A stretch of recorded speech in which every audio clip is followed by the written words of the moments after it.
Walang tigil ang sigaw ng ringer ng telepono ng Unit 21A sa isang sikat na Twin Tower condominium sa Eastwood City, Libis. Alauna na noon ng umaga. Isang maalinsangan na madaling araw ng Mayo. Anak na, kakainis naman itong tumatawag na to. Ayaw patulog. Inis na napabalikwas si June mula sa mahimbing na pagkakaidlip. Nasa salas kasi ng kanyang 2-bedroom fully furnished condo unit ang kanyang telepono. Nag-iisa lamang na nakatira si June sa unit na iyon. Kabibili lamang niya nitong nagdaang taon mula sa kanyang naaprubahang housing loan sa isang bangko.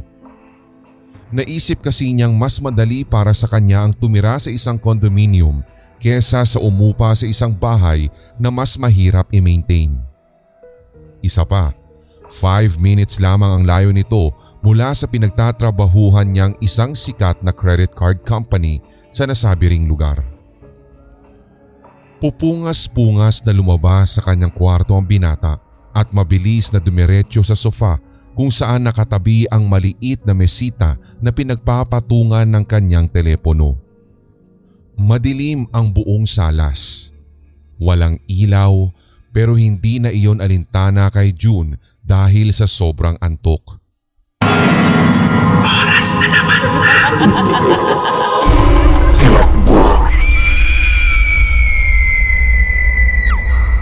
Hello? Inis na tugon niya. Pero tahimik sa kabilang linya. Hello? Nanloloko ka ba? Ang lakas naman ng trip mo ah. Nakakaistorbo ka na ng ibang tao. Pasinghal na sambit ni June sa telepono. Isang malalim na paghinga ang sumunod niyang narinig. Tila nahihirapang huminga kung sino man ang nasa kabilang linya. Hello? May caller ID ako at alam ko kung sino ka. Pwede kitang ireklamo, hindi mo ba alam? At nawala na ang antok ni June. Agad niya binuksan ang isang table lamp at sinipat ang kanyang caller ID ng telepono. 912-4155 ang nakalagay sa numero doon. Natigilan si June. Halos ilang numero lamang ang pagkakaiba nito sa numero ng kanyang telepono. Kaya ibig sabihin ay nasa kalapit lugar lamang niya ang tumatawag. Aha! Tiga-building ka lang pala eh. Alam ko na yung numero mo no. Hoy! Itatawag ko ngayon sa lobby guard para puntahan ka. Ito pala ang gusto mo ha? At may tonong pananakot na sinabi ng binata sa kabilang linya ng telepono. Huwag. Maawa ka. Tulungan mo ko. Mahinang sambit ng isang boses ng babae. Nawari ni June ay umiiyak. Sino ka? Tsaka bakit ka tumatawag ng ganitong oras? Medyo nabawasan na ang inis ni June at nagsimulang maging interesado sa misteryosang babaeng caller. Kailangan ko kasi ng makakausap. Litong-lito na kasi ako. Hindi ko na alam yung gagawin ko. Hindi ko na kaya. Hindi ko na kaya. Patuloy na paghikbi nito. Teka lang. Anong pangalan mo, miss? Tiga dito ka ba sa condo building? Karen. Karen ang pangalan ko. At oo, taga-kabilang building ako. Sa building B. Unit 21A ka, di ba? Katapat lang na bintana mo ang unit ko. Mahina nitong pahayag. Ha? Pero teka, paano mo nalaman kung tiga saang unit ako? Hindi na yun importante. Isa Para maniwala ka, sumilip ka sa may bintana ng living room mo. At kakaway ako. Makatapat lang yung salas natin. Agad na tumalima ang binata. May nagbubulong man sa kanyang huwag sundin ang inuutos ng caller, pero naunahan na siya ng kuryosidad. Tumayo siyang hawak pa rin ang telepono at bahagyang hinawi ang kurtina sa may salamin sa gitna ng kanyang sala. At totoo nga, isang hindi niya mamukhaang babae ang nakadungaw sa isang bintana sa may tapat ng kanyang sala. Pagkasilip ay biglang kumaway ito sa kanya. Nabigla naman si June. Napakaway din siya pabalik sa babae. Mula sa liwanag ng buwan ay bahagya niyang naaninag ang mestisahing babae. Bata pa ito at marahil nasa early 20s. Nakasuot ito ng isang manipis na nightgown at tila matutulog na. Okay. Nakita Karel. Hindi mo na kita pipiliting sabihin kung paano mo nalaman yung unit ko at yung phone number. Pero pag-usapan muna natin yung dahilan ng pagtawag mo, okay? Seryosong pahayag ng binata. Muling umiyak ang babae.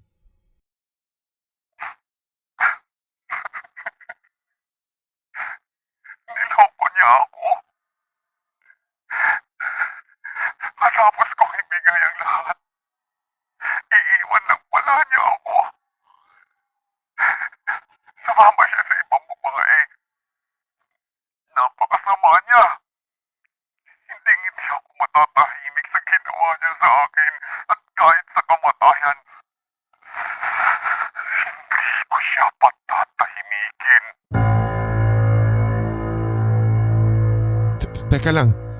Miss, huminahon ka ha. Wala ka bang kasama dyan?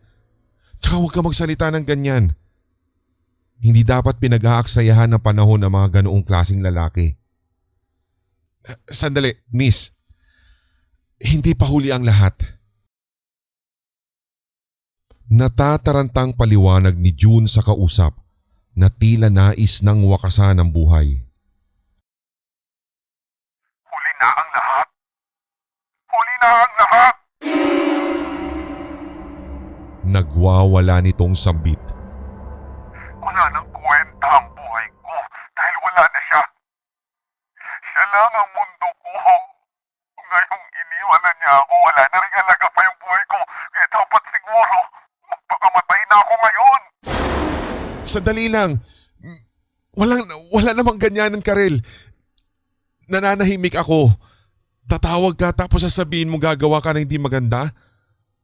Kung nagtitrip ka man, sana hindi na lang ako.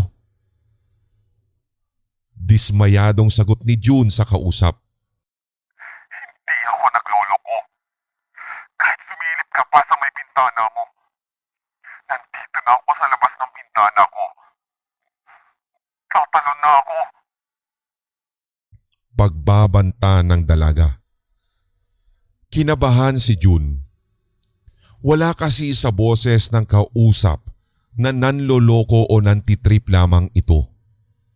Mabilis pa sa 4:00 napatayo siya mula sa sofa at agad na sumilip sa bintana. Naisip ng binata na sana ay nananaginip lamang siya at hindi totoo ang kanyang nakikita. Sapagkat sa pagkakataong iyon ay kitang-kita niya. Nakatayo na sa gawing labas ng bintana ng unit nito ang babae. Nakatungtong na lamang ito sa isang concrete ledge na may 12 pulgada lamang ang lapad. Nakahawak ang isang kamay nito sa cordless phone habang kausap siya. Samantalang ang isang kamay naman ay nakahawak sa bintana upang hindi tuluyang pumaimbulog pahulog sa konkretong semento sa may ibaba. Miss, Karel, maghunos dili ka! Pumasok ka na sa loob! Huwag kang bibitaw! Napasigaw na si June sa pagkataranta. Tatawag lang ako ng tulong sa may labi. Huwag kang gagalaw at baka mahulog ka. Wag. Wag mong ibaba ang telepono. Dahil kung hindi, tatalon talaga ako. Nito mula sa kabilang linya. Kailangan mo ng tulong at hindi tama yung ginagawa mo. Please naman, pumasok ka na ulit sa loob. Makinig ka sa akin, Karel.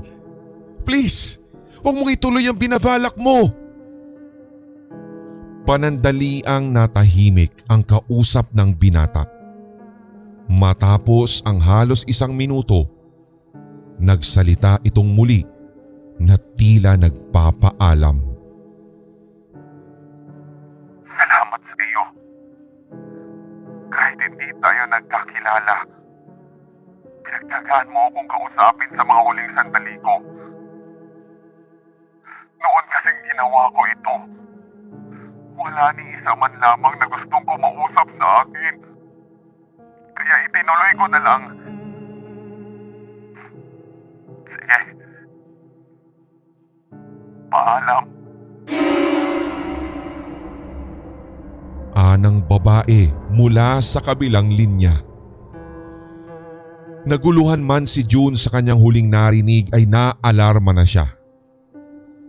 Wala nang makapipigil pa sa kausap sa binabalak nito. Ramdam niya sa boses nito na buo na ang pasya nito sa binabalak na pagpapatiwakal. Sandali lang, tatawag lang ako ng guard sa ibaba para matulungan ka.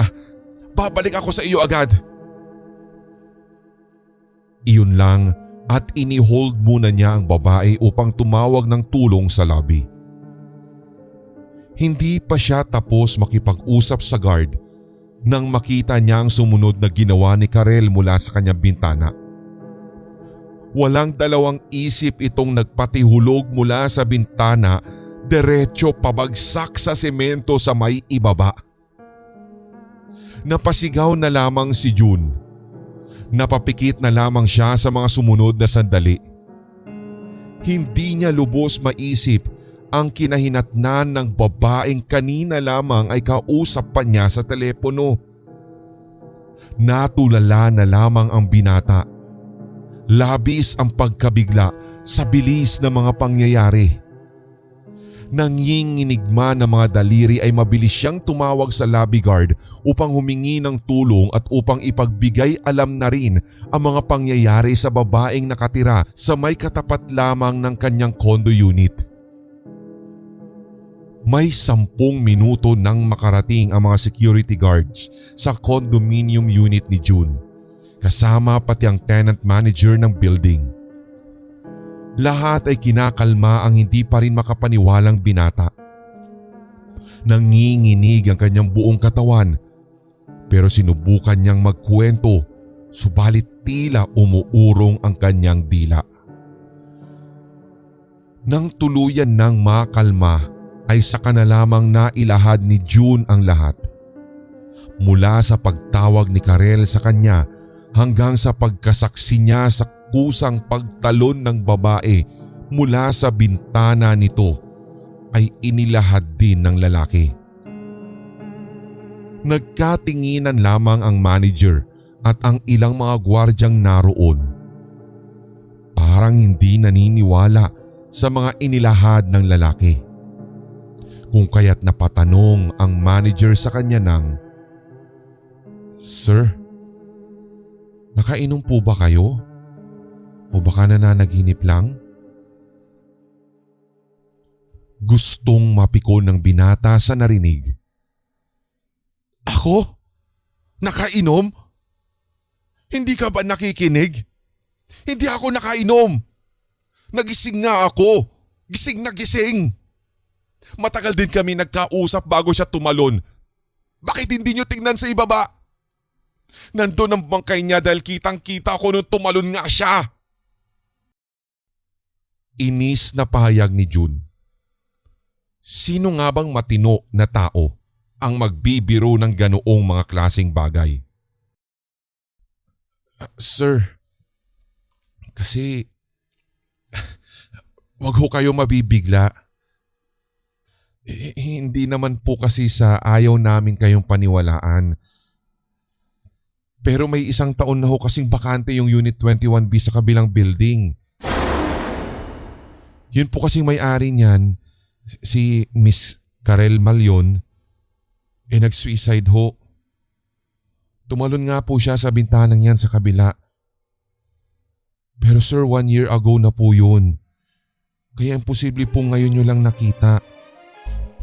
Seryosong pahayag ng tenant manager sa binata. Sigurado ka ba sa sinasabi mo? Di makapaniwalang tanong ng binata sa kausap. Opo. Ako rin yung duty manager nung mangyari yun. 1 taon na ang nakararaan ngayong araw ding ito. Eksaktong 1 taon na po nang magpatiwakal si Miss Karel. Sagot ng manager. Hindi na narinig pa ni June ang mga sumunod pang mga pahayag ng kausap. Kung last year pa nang tumalon sa bintana si Karel, sino yung babaeng kausap niya kanina? Kanina lamang ay may ilaw at kurtina ang unit sa kanyang harapan. Subalit nang tingnan muli ito ni June ng mga sandaling iyon ay kadiliman na lamang ang kanyang nakita. Wala ring kurtinang nakasabit sa bintana gagaya ng kanyang nakita kanina habang kausap si Karel. Minulto niya ako. Pero bakit ako? Naisip niya. Kaya pala nagpahayag ang babae na wala itong makausap na mga panahong iyon. Dahil siguro nga kung nabubuhay pa ito, baka napigilan pa niya si Karel sa ginawa nitong pagtalon. Pero sa halip ay isang nakakatakot na pangyayari mula pa sa nakaraan ang naranasan niya kanina. Siya ang kahuli-hulihang tao na nakakita sa pagtalon ng kaawa-awang babae sa kabilang building. Ipinagmisa ni June ang kaluluwa ni Karel ng mga sumunod na araw.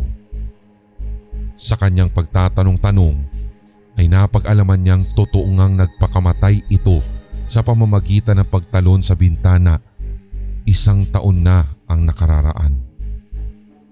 Wala rin daw nakasaksi sa mga pangyayari o may alam sa tunay na dahilan ng pagpapatiwakal nito.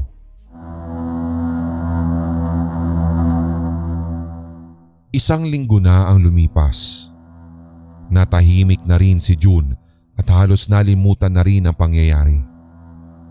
Alam niyang natahimik na rin marahil si Karel kung saan man ito naroroon. Sinisilip-silip pa niya ang katapat na unit sa bintana. Pero sadyang wala ng ibang tao o ilaw man na naroroon. Nakadama na rin ang kapayapaan ng lalaki. Naging daan sana siya para sa ikatatahimik ng kaluluwa ni Karel.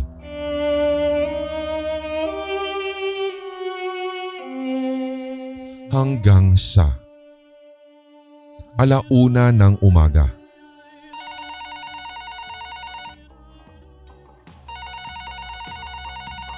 Wala sa sariling bumangon si June para sagutin ang nagriring na telepono. Hello? Sagot naman sa kabilang linyay. Salamat sa pamisa mo.